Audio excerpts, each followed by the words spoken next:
Hey guys, Todd here from Great Escape Farms. Today I'm going to do a little propagation on my heritage raspberries here. So heritage raspberry is a type of raspberry that actually blooms and fruits twice a year.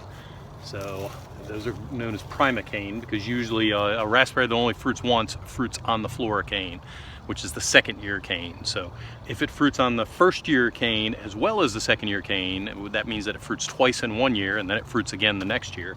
That is known as a prima cane. So these actually do that, and which makes them much more prized because you get a lot more fruit that way. So what I'm going to do is propagate via suckers. So you can see this one plant right here.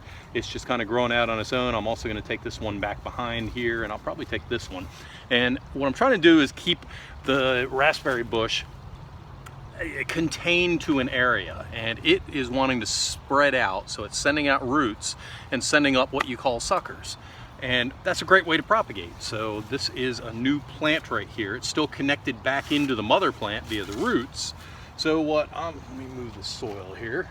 So what I'm going to do is I'm going to go out a couple of inches on each side and just push the shovel down and just kind of do a circle around it. So what you usually have is one long root, and it sends up the plant from that root. So this one right here is probably connected to this one in the back as well via the same root. And then what I do is I dig down, and what I'm going to end up with is an exposed root of just this one plant. There we go. So that's it right there. So you can see I had a root coming from here, and I have all kinds of other ones going around. So this is a very, very good sucker right here because it has a very good root system already. So what I'm going to do now is I'm going to trim the top, and what I want is the larger the root system, the more leaves I can leave on the top. So if I only had a couple of roots here, I would want to trim more off the top. So because there's so much, I'll leave a good bit, so I'll just go right about there, and all I did was trim the tip off.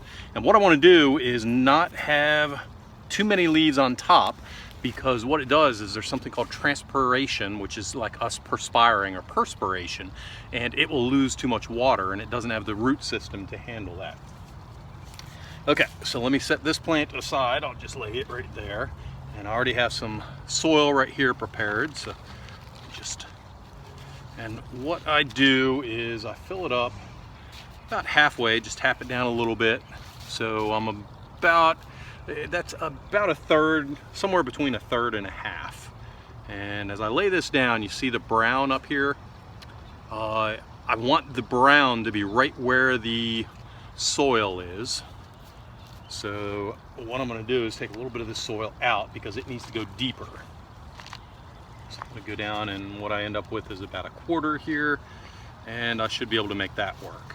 So I have my brown right here. It will be below the top of the plant, and then I just go ahead and fill in with soil, tamp it down a little bit,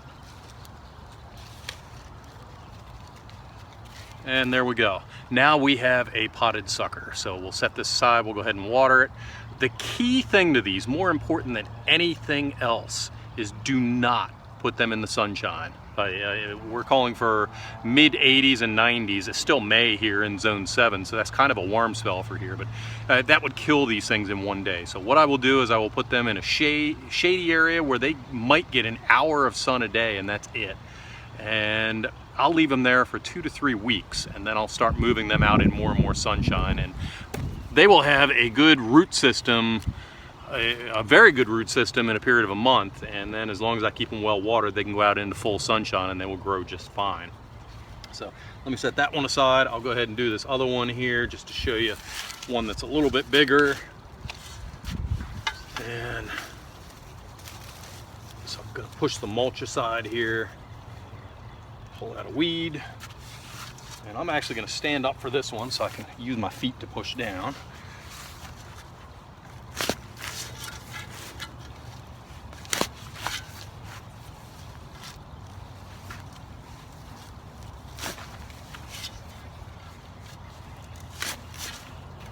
Okay. And now, so I was able to pull that whole thing up, and you know what?